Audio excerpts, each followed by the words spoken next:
빌립보서 1장 1절과 2절 두 군데 말씀만 같이 보도록 하겠습니다. 빌립보서 1장 1절과 2절 같이 한 목소리로 읽어보도록 하겠습니다. 그리스도 예수의 종인 바울과 디모데가 그리스도 예수 안에서 빌립보에 살고 있는 모든 성도들과 감독들과 집사들에게 이 편지를 씁니다.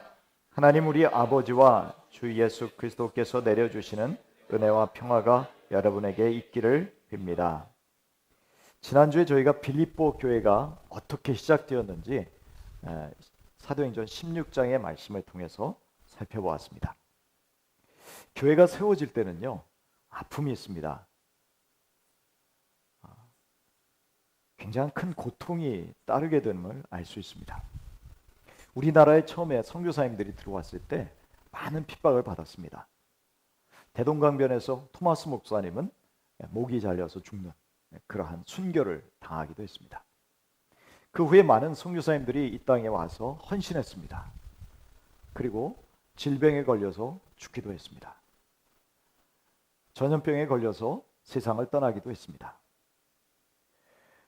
또 그리고 나서 그 다음에 이 선교사님들의 자녀들까지 와서 이 나라에서 선교했습니다. 여러분, 그래서 우리가 이 자리에 있는 것입니다. 그 사람들의 수고와 헌신 때문에 때로는 추방도 당했습니다.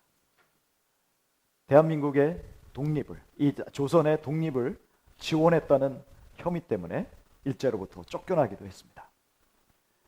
수많은 선교사님들의 희생과 또 그들의 기도가 있었고, 또 개인적으로는 저와 여러분의 선대들이 온갖 핍박 속에서 예수를 믿고 그 예수님을 그 자손들에게 전해준 그 덕택에 우리는 또 이 자리에서 편안하게 예수 믿고 함께 찬양하고 예배 드릴 수 있고 또 선교도 하고 또 이렇게 우리가 신앙생활을 할 수 있게 된 것이죠. 빌립보 교회의 사도 바울이 빌립보 감옥에서 그렇게 처절하게 매를 맞고 또 감옥에 축축한 감옥에 있었던 그 모습이 우리 예수님의 모습과 겹치지 않습니까? 예수님의 헌신으로 우리가 살아났듯이 또한 사도 바울과 실라의 그 매맞음과 투옥됨이 결국은 고린도 빌립보 교회를 세우게 된 것입니다. 자, 바울이요 2차 전도 여행 때 빌립보 교회를 세웠고, 그리고 나중에 예루살렘에 갔다가 로마로 갑니다.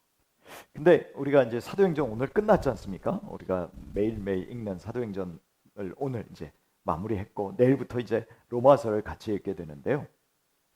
바울이 로마에 꼭 가게 될 것이다라는 예수님의 말씀을 듣고, 그 다음에 예수님의 말씀에 순종하여 또한 그 계획도 세우고 생각도 하고 거기에 집중하다가 또 자기가 로마 황제에게 상소하겠다. 그래서 이제 로마로 간 것이죠. 자, 그래서 로마에 갔을 때 사도 바울은 오늘 사도행전 우리 읽었습니다만 미결수로서 셋집에 들어있다고 기록되어 있습니다. 그러니까 우리가 바울이 빌립보 감옥에 갇혀 있었던 그 감옥하고 똑같은 감옥은 아니에요. 그러니까 좀 더 자유롭기도 하고 또 많은 사람들이 들락날락 할 수도 있고, 그렇지만 바울은 자기가 나갈 수는 없습니다. 항상 병사들이 지키고 있고 아직 미결수이기 때문에 그 셋집에 구금되어 있는 것이죠. 말하자면 요즘으로 말하면 가택연금 상태에 있었습니다. 자, 여러분 아시다시피 사도 바울은요, 자기가 벌어서 사역을 했었던 대표적인, 말하자면 자기 스스로 조달해서 선교비를 조달해서 사역을 했었던 그런 사람입니다. 우리는 그런 분을 자비량 선교사라고 하죠. 사도 바울이 어느 교회에서 또 서포트를 받게 되면 그때는 일을 안 해도 됐지만, 그러나 만약에 서포트가 없다면은 사도 바울은 직접 자기가 나가서 일을 했습니다.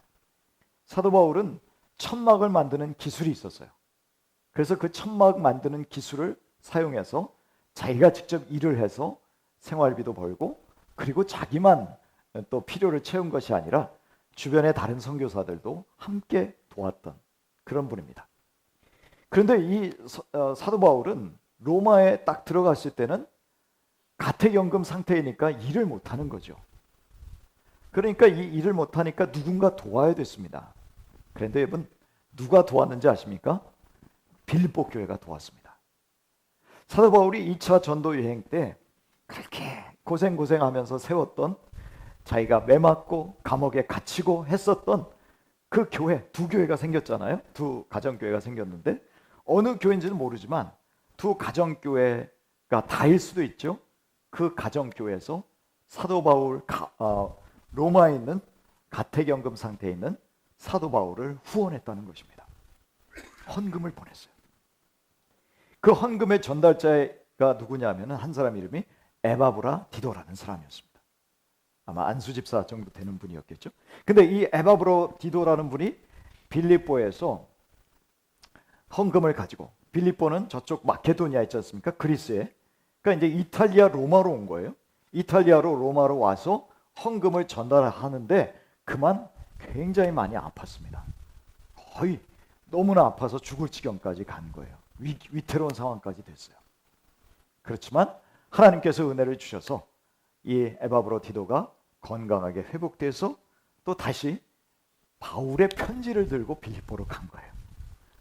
그러니까 그렇게 바울이 빌립보 교인들에게 참 감사하다라는 의사도 전달하는 그러한 의미의 편지가 바로 빌립보서라는 것을, 여러분 그 배경을 기억해 두셨으면 좋겠습니다. 자, 여기에 편지들을 항상 보면 바울이 수신자가 누구인지, 또 발신자가 누구인지, 또 그들에게 하는 인사들이 여기에 담겨져 있습니다. 자, 여기에 누가 수신자고 누구가 발신자인지 우리 같이 한번 1장 1절을 다시 한번 같이 읽어보겠습니다. 그리스도 예수의 종인 바울과 디모데가 그리스도 예수 안에서 빌립보에 살고 있는 모든 성도들과 감독들과 집사들에게 이 편지를 씁니다. 자, 발신자는 누구겠습니까? 바울과 또 디모데라고 되어 있죠. 아마도 바울과 디모데가 그 세 집에 같이 함께 있지 않았을까 이런 생각을 하게 됩니다. 그리고 수신자는 누가 됩니까? 빌립보에 사는 모든 성도 또는 감독들과 집사들. 감독들은 요즘 말로 하면 목사님들이죠. 그러니까 그곳에도 이미 목회자가 세워진 것으로 알 수 있습니다. 어떤 전사님하고 같이 식사를 하면서 바울이 어떻게 그렇게 짧은 기간 동안에 선교하면서 목사도 세울 수 있었을까요? 그랬더니 아마도 그분들을 집중적으로 양육하지 않았을까 그렇게 생각하신답니다. 아마 그 말이 맞는 것 같아요. 그러니까 사도 바울은 어떤 때는 길게 고린도에서는 1년 6개월을 있었지 않습니까? 그런데 또 에베소에서는 합치면 3년 정도까지 있었던 것 같아요. 두란노 서원에서 2년 동안 또 가르치기도 했고, 좀 길게 있는 곳에서는 충분한 시간을 벌면서 아마 사람들을 양육할 수 있었을 것이지만 또 짧게 있는 기간 동안에서는 그렇지 못할 수도 있었을 것입니다. 그런데 어쨌든 그곳에 안수집사도 세우고 목회자도 세운 거예요. 참 교회는 저는 신비하다고 생각합니다. 어떤 때는 오랜 기간이 지났는데도 성도들이 성장하지 않는 교회가 있어요. 그래서 그 교회에 이런 일꾼들이 세워지지 않을 수도 있습니다. 그런데 어떤 때는요, 이렇게 짧은 기간인데도 이렇게 성도들이 성숙했구나. 그래서 교회 성도들 중에서 일꾼들이 세워지는 모습을 볼 수 있는 것이죠. 아마 빌립보 교회가 과연 그런 교회가 아니었는가라고 생각합니다. 자, 그런데 빌립보 교회가 이러한 바울을 서포트하는 교회였는데 바울은 특별히 빌립보 교회에 많이 강조하는 것이 있었습니다. 그게 뭔지 아십니까? 기쁨이었습니다. 지금 바울이 가택연금 상태에 있었어요. 그리고 자기는 참 열악한 감옥에 있으면서 교회가 세워졌었어요. 자, 그런 상태에 있으면서도 바울은 빌립보 교인들에게 기뻐하라라는 말을 무진장 강조하고 있는 것이 바로 이 빌립보서입니다. 기뻐하라.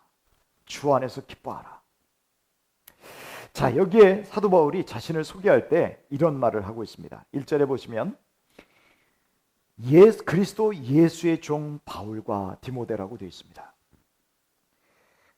종이라고 했을 때 이 종의 의미는요, 둘로스라는 헬라어인데요, 둘로스는 그냥 종이 아니라 노예라는 의미입니다.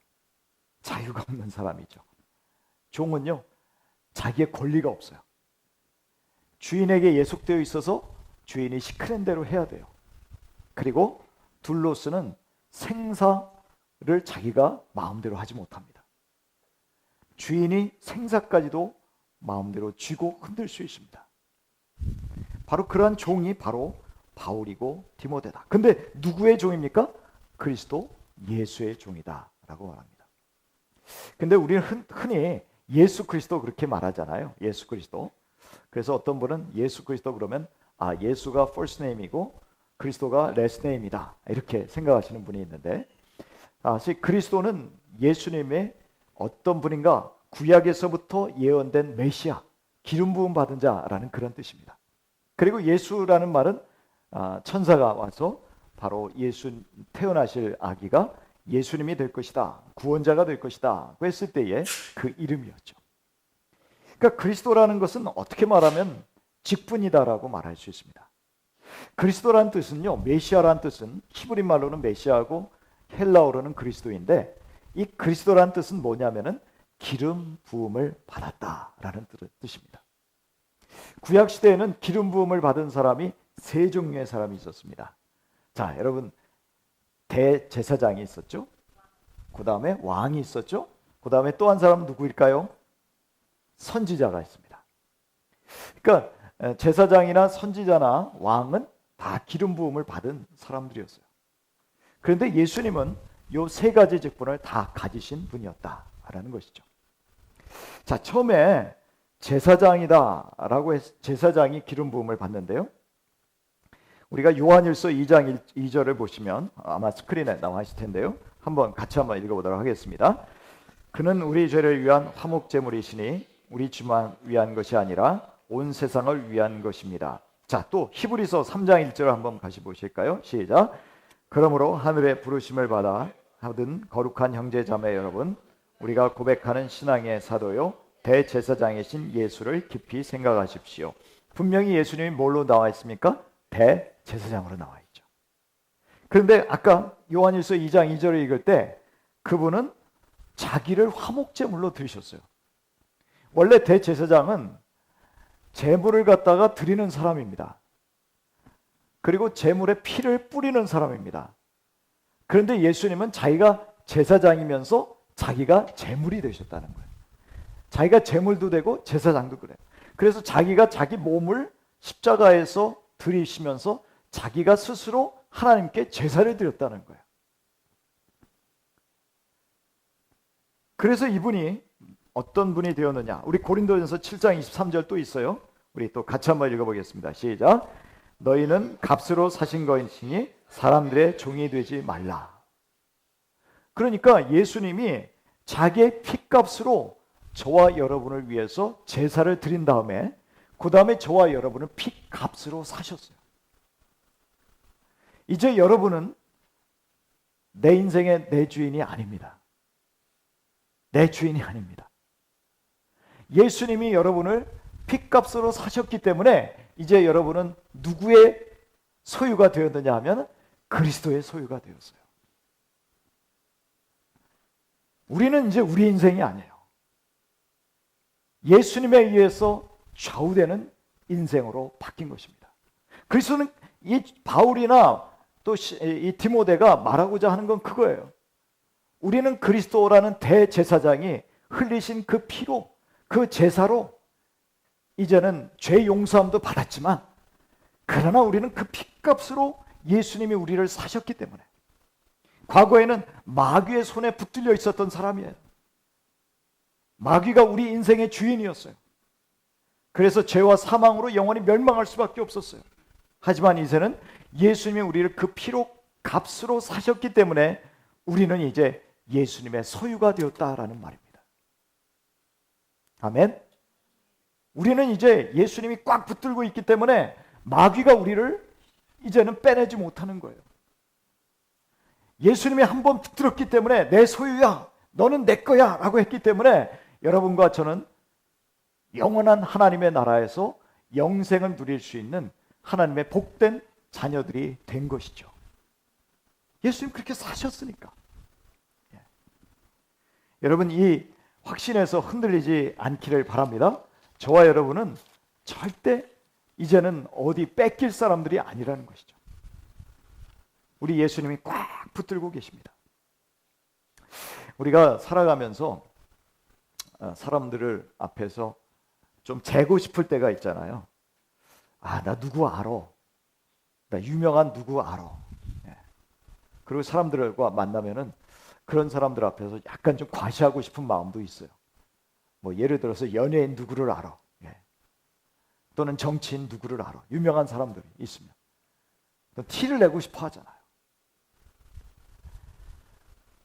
사도 바울이 자기 자신에 대해서 누구에겐가 자기를 소개할 때 지금 말하고 있는 건 뭐냐면 나는 종이야라고 말하고 있습니다.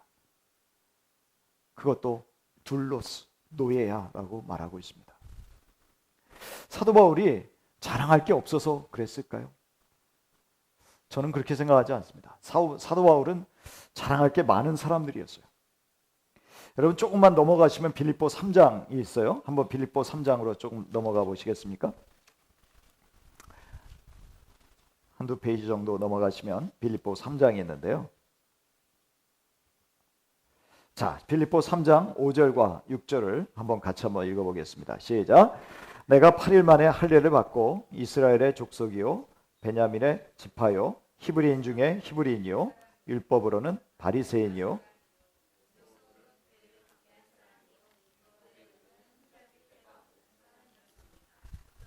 네, 거기까지 한번 보겠습니다. 죄송합니다. 제가 요거를 개역 개정으로 가지고 있었네요.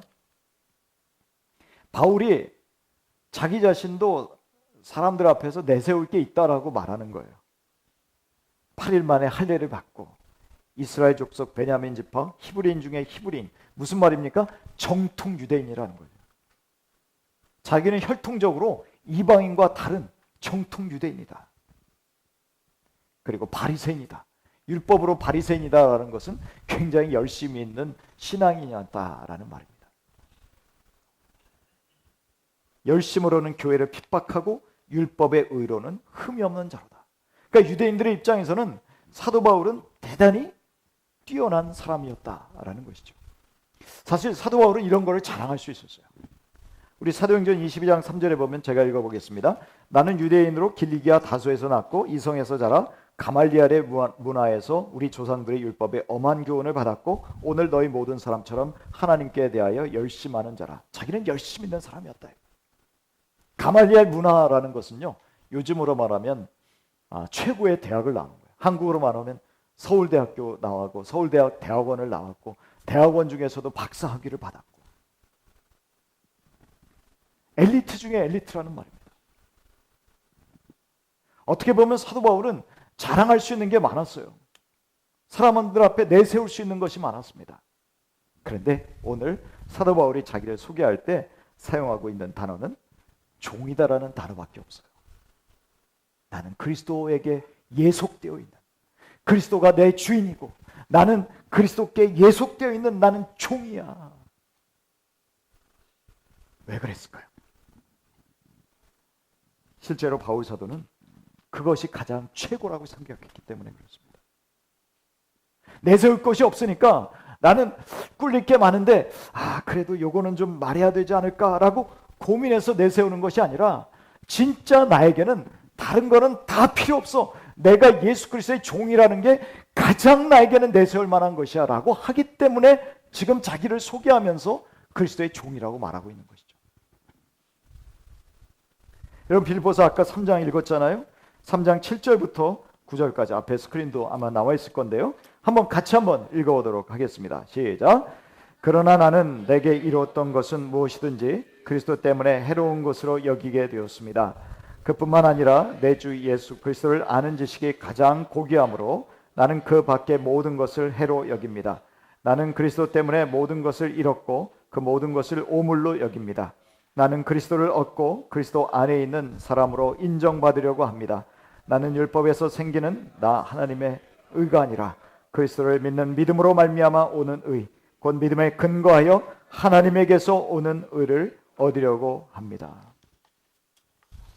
가말리엘이라는 당대 최고의 학자에게 그 밑에서 배운, 그 선생님에서 배운, 나도 내세울 게 많은 사람이야 라는 것을 내세우지 않고 그 모든 것들을 다 자기는 오물로 여긴대요. 배설물로 여긴대요. 바울은 예수 그리스도의 십자가 외에는 결코 자랑할 것이 없다고까지 말했습니다. 그리스도를 아는 지식이 가장 고상하다고 말합니다. 왜 그랬을까요? 바로 예수 그리스도를 믿는 믿음으로만 그가 의로워졌기 때문입니다. 그것으로서만 자기가 구원을 얻었기 때문에 그렇습니다. 그것으로서만 그는 하나님의 자녀가 되었기 때문에 그렇습니다. 마귀의 종에서 그리스도의 종이 되었기 때문에 그렇습니다. 오직 예수 그리스도 그 한 분만으로 율법으로서는 도저히 다다를 수 없는 의로운 사람으로 하나님 앞에 받아들여졌기 때문입니다. 예수 그리스도께서 흘리신 십자가의 피를 통해서만 자기가 의롭게 됨을 알기에 바울은 예수님만을 자랑하고 싶어 하는 것이죠. 그렇게 의롭게 되었으므로 예수님 외에는 자랑할 것이 없습니다. 이렇게 나는 예수 그리스도만이 나의 주인이시야 라고 고백하고 있는 것이죠. 나의 생명의 은인이야. 이분이 없었다면 나는 지옥에 들어갈 수밖에 없었을 것이다 라고 고백하고 있습니다. 요즘은 이제 명함을 찍어내지 않습니다만 대체로 그냥 요즘 명함 잘 안 찍어내잖아요. 그러나 만약 저와 여러분이 보이지 않는 명함을 만든다면 바울과 같은 명함을 만들었으면 좋겠습니다. 예수 그리스도의 종 정광호 010-4565-969 GCC 목사. 여러분 진짜 사도 바울과 같이 예수 그리스도만을 자랑할 수 있는 저와 여러분이 되시기를 간절히 바랍니다. 또한 그리스도의 종이라는 의미는요, 자기는 예수님의 말씀과 교훈을 따르는 사람이라는 뜻입니다. 아까 말씀드렸죠? 그리스도라는 이 중요한 직분이 누구에게 주어지느냐 하면 바로 선지자에게 주어진다고 그랬습니다. 기름 부음 받은 사람 중에 하나가 선지자예요. 선지자는 누굽니까? 하나님의 말씀을 그대로 선포하는 사람이잖아요. 말씀의 사람이잖아요. 내가 그리스도의 종이라는 의미는 뭐냐면은 나는 말씀의 종입니다 그 얘기예요. 나는 말씀에 묶여있는 사람입니다. 그러니까 우리가 자랑할 수 있는 것은 그리스도의 말씀, 하나님이 주신 말씀이 최고예요 라고 그것을 자랑할 수 있는 사람들이 되어야 된다는 것이죠. 여러분 또 한 가지, 그리스도가 누구에게, 어떤 사람에게 기름 부어졌다고요? 그리스도 바로 왕입니다. 왕이니까 이제는 나는 예수 그리스도의 통치만을 받겠습니다 라는 것이죠. 예수 그리스도의 다스림만을 받는 사람입니다. 이 세상에서 제일 꺾기가 어려운 사람이 누구냐면 저와 여러분 바로 자신들입니다. 내가 이 세상에서 제일 다루기 힘들어요. 나라는 자아를 깨뜨리기가 쉽지 않아요. 나라는 왕을 꺾기가 쉽지 않아요. 근데 여러분이 이제는 예수 그리스도의 종이 되어서 나는 예수 그리스도를 왕으로 모시며 살겠습니다. 그분의 말씀은 무엇이든 그 말씀대로 순종하며 살겠습니다 라는 게 그리스도의 종의 의미라는 것입니다. 바울이 종이라는 말로 자신의 정체성을 말할 때 그리스도의 소유로서 매여 있으면서 전적으로 복종해야 될 노예라는 의미로 사용한 것입니다. 여러분 노예가 되었다고 한다면 그저 나는 복종해야 될 의무만 있다고 생각하죠. 그러나 그렇지 않습니다. 누군가가 나는 이 사람을 내 종으로 삼았다. 그 의미는 뭐냐면 내가 이 종을 책임진다는 말입니다. 절대로 내 종을 누군가가 해치지 못하도록 나는 그의 프로텍터가 되겠다. 나는 그를 돌보아주는 사람이 되겠다라는 말입니다. 여러분 디모데후서 1장 12절을 한번 같이 보실까요? 디모데후서 1장 12절 우리 앞에 스크린에 나와 있을 것입니다. 같이 한번 보겠습니다. 그러므로 나는 이런 고난을 당하면서도 부끄러워하지 않습니다. 나는 내가 믿어온 분을 잘 알고 있고 또 내가 맡은 것을 그분이 그날까지 지켜주실 수 있음을 확신합니다. 아멘. 바울이 이런 가택연금을 당하고 또 빌립보에서는 그 참 힘든 감옥 속, 어떻게 보면 동굴을 깎아 만든 지하 감옥 속에 축축한 곳에 들어가 있어도 부끄러워하지 않는데요. 나는 내가 믿어온 분을 잘 알고 있고 나를 핏값으로 사신 그분을 잘 알고 있고 또한 내가 맡은 것을 그분이 그날까지 지켜주실 수 있음을 확신하기 때문이래요. 그분은 나를 핏값으로 사셨기 때문에, 그분은 나를 너는 내 소유라고 하셨기 때문에 내 인생의 끝날까지 나와 함께 해주시고 나를 지켜주신다는 것이죠. 그렇기 때문에 힘들어하지 않습니다. 제가 미국에 있을 때 이 커머셜, 그러니까 이 방송에 보면 막 광고하지 않습니까? 근데 인슈런스 광고 중에 이런 광고가 있었어요. You are in good hands. 저는 감히 이렇게 말씀드릴 수 있어요. 저와 여러분은 You are in perfect hands. We are in perfect hands. 우리는 하나님이라는 완벽한 그 손에 붙잡혀 있기 때문에 걱정하고 근심할 필요가 없습니다. 하나님이 우리 인생의 주인이 되어주셔서 우리를 인도하고 계시기 때문이죠. 저와 여러분은 무엇을 자랑하고 있습니까? 저와 여러분도 그래도 조금이라도 자랑할 것이 있나요? 나는 그래도 좀 이러한 직장이고, 나는 이러한 학교를 나왔고, 나의 가정은 좀 이러한 백그라운드를 가지고 있고, 내 주변에 내 조카는 뭐 이러한 사람이고. 세상에서는 아마도 그걸 보면 그래요 라고 알아줄지 모르겠습니다. 그러나 하나님 앞에서는 아무것도 아니죠.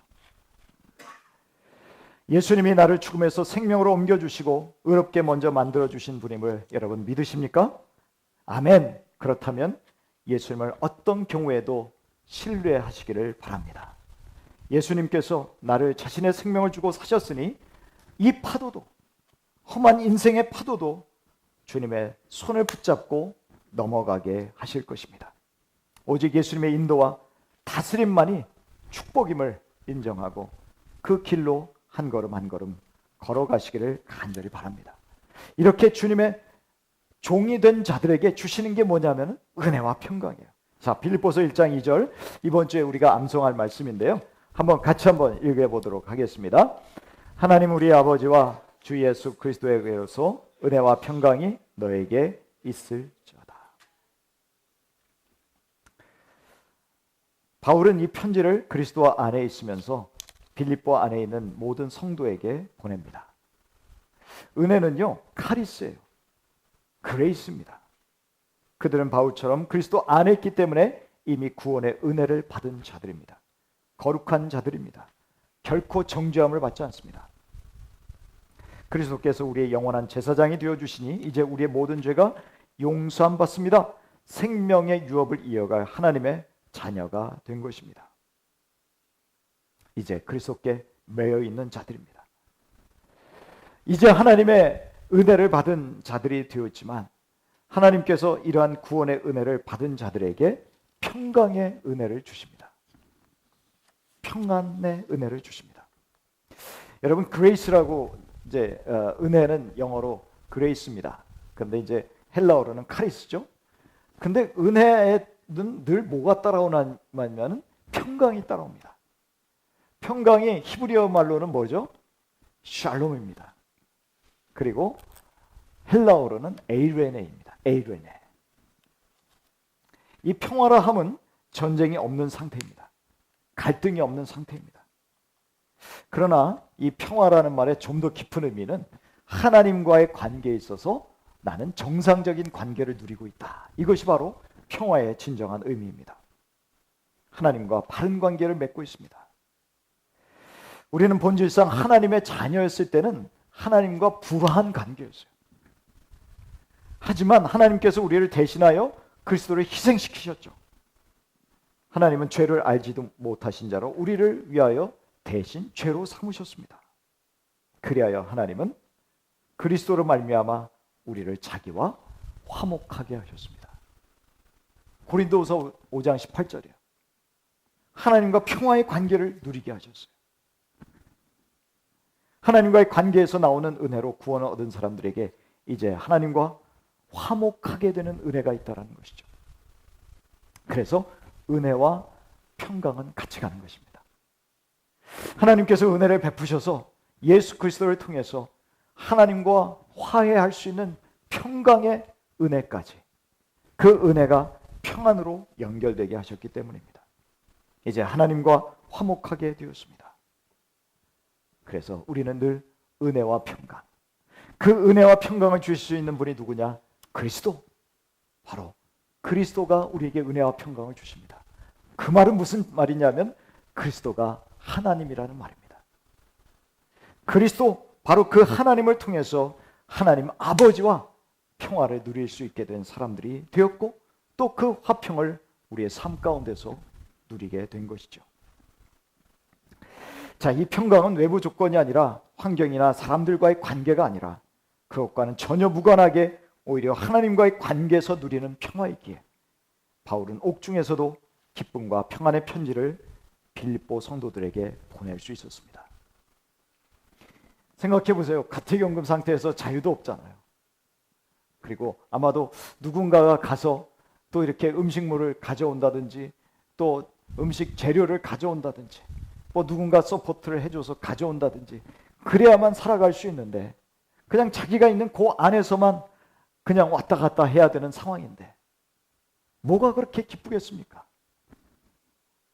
그런데도 바울은 사람들에게 기쁨을 전했고 자기는 그 안에서 평안하다고 말합니다. 조건 때문이 아니에요.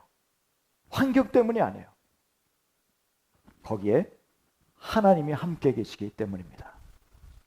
하나님이 함께 하시기 때문에 평안을 누리고 기뻐할 수 있었다는 것이죠. 저는 감옥에는 안 들어갔습니다만 감옥에 들어가 있는 분들 중에, 크리스천들 중에 감옥에서 참 은혜 받고 나온 분들이 많더라고요. 감옥에만 들어갔더니 거기에서 그 전에 보지 못했던 하나님의 은혜를 체험하고 나오더라고요. 그 전에는 많은 자기가 신경 써야 될 일이 많았지만 감옥에 들어갔더니 말씀만 붙들고 하나님께만 집중하고, 그래서 하나님이 주시는 그 은혜를 누리면서 하나님과의 관계가 더 돈독해지고 나오는 그런 경우들이 있더라고요. 아마 바울도 갇혀 있으면서 하나님과의 관계가 더 돈독해졌던 것 같습니다. 여러분, 시편 4편에 보면 이런 말씀이 있습니다. 내가 평안히 눕고 자기도 하리니 나를 안전히 거하게 하시는 이는 오직 여호와시니이다. 자기를 둘러치는 사람들이 엄청 많았어요. 자기를 죽이려고 하는 사울과 수많은 사람들의 공격을 늘 받고 있었습니다. 그들이 언제 쳐들어올지 모릅니다. 그런데도 불구하고 다윗은 편안히 잘 수 있었습니다. 어떻게 그게 가능합니까? 하나님이 함께 하시니까. 시편 5편 7절에 이런 말씀이 있습니다. 오직 나는 주의 풍성한 인자를 힘입어 주의 집에 들어가 주를 경외함으로 성전을 향하여 경배하리이다. 사람들은 늘 나를 공격하지만 나는 그럼에도 하나님께만 나아가면 나는 평안합니다. 나는 하나님을 예배할 수 있습니다. 평강을 누릴 수 있었던 것이죠. 여러분, 평강을 누리시기를 바랍니다. 여러분, 걱정, 이 걱정 저 걱정으로 잠을 이루지 못할 때, 불면의 밤을 지날 때가 있다면 예수님의 피로 사신 나 누구누구는 은혜와 평강이 임할지어다 하고 선포하며 주님께 도움을 구하시기를 바랍니다. 한번 저를 따라서 보실까요? 예수님의 피로 사신 나, 자기의 이름을 넣어보시기 바랍니다. 누구에게 은혜와 평강이 임할지어다. 다시 한번 하겠습니다. 예수님의 피로 사신 나 누구누구누구에게 은혜와 평강이 임할지어다. 여러분, 그렇게 하나님께 도움을 구하시기를 바랍니다.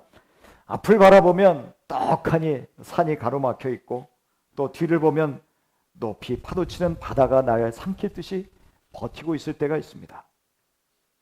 고개 들려서 옆을 둘러보니 의지할 사람도 없습니다.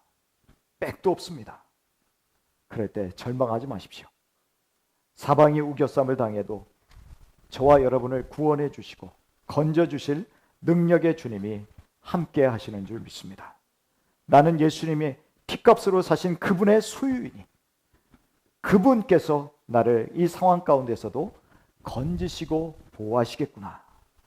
이 산도 또 넘게 하실 것이구나. 이 파도도 결국 견디게 하시겠구나. 라는 믿음 가운데서 평안을 누리시기를 바랍니다. 사람들과의 어그러진 관계로 또 힘들어하지 마십시오. 하나님과 화목하게 된 사람은요, 이제 하나님을 믿는 신실한 성도들과도 평강을 유지할 수 있는 길을 열어주십니다. 원수와도 화목하게 됩니다. 여러분, 잠언 16장 7절에 이런 말씀이 있습니다. 사람의 행위가 여호와를 기쁘시게 하면 그 사람의 원수라도 그와 더불어 화목하게 하시느니라. 사람과의 관계, 그거에만 너무 매몰되어 있지 마십시오. 먼저 그것을 위해서 하나님과의 관계를 먼저 점검하십시오. 하나님과의 관계가 바르게 되어 있다면 저절로는 아니지만 그러나 사람들과의 관계도 풀려나가게 되는 귀한 실마리를 얻게 될 것입니다. 우리가 할 수 있는 일은 우리가 하십시다. 우리가 하나님과 화평을 누리라. 하나님과 화목하라. 사도 바울이 우리 고린도에 있는 성도들에게 그런 말을 했어요. 가만히 생각해 보면, 아니 이미 하나님과 화목되어 있는데 뭘 하나님과 화목해? 라고 의아하게 생각할지 모릅니다. 그러나 이미 예수 그리스도 안에 있는 자라고 할지라도 우리가 하나님과 화목하지 못할 때가 분명히 있다는 것이죠. 죄 때문일 수 있습니다. 불순종일 때가 있습니다. 그럴 때 우리는 하나님과 다시 한번 화목하기 위해서 순종하며 그분께 죄의 용서를 받으면 그것이 기폭제가 되어서 또 주변에 있는 사람들과도 다시 화평하게 될 수 있는 길이 열어지게 된다는 것이죠. 그러므로 우리가 해야 될 몫은 우리가 해야 합니다. 하나님과 깊은 교제 가운데 화평을 누릴 수 있는 것은 우리가 열심히 노력해서 그 화평을 누리려고 해야 합니다. 그리고 또 우리가 노력해서 또 주변에 있는 형제 자매들과도 화평을 누리게 해야 되겠죠. 말씀을 맺겠습니다.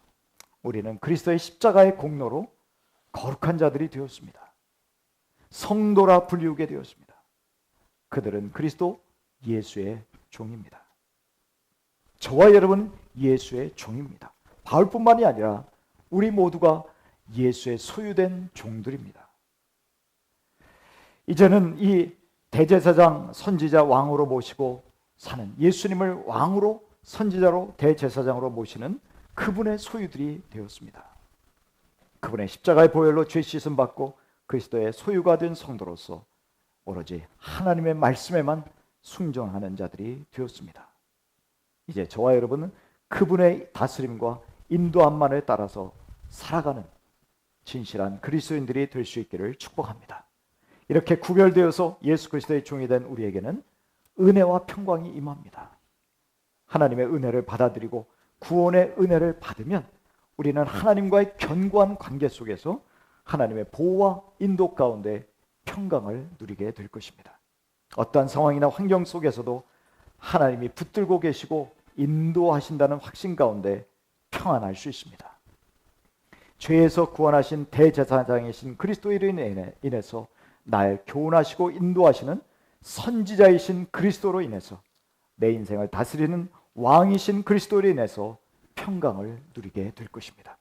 이렇게 그리스도에게 매여서 통치 가운데 살아감으로 세상의 것과는 비교할 수 없는 하나님의 은혜와 평강을 누리시는 이 한 주간 될 수 있기를 간절히 축복합니다.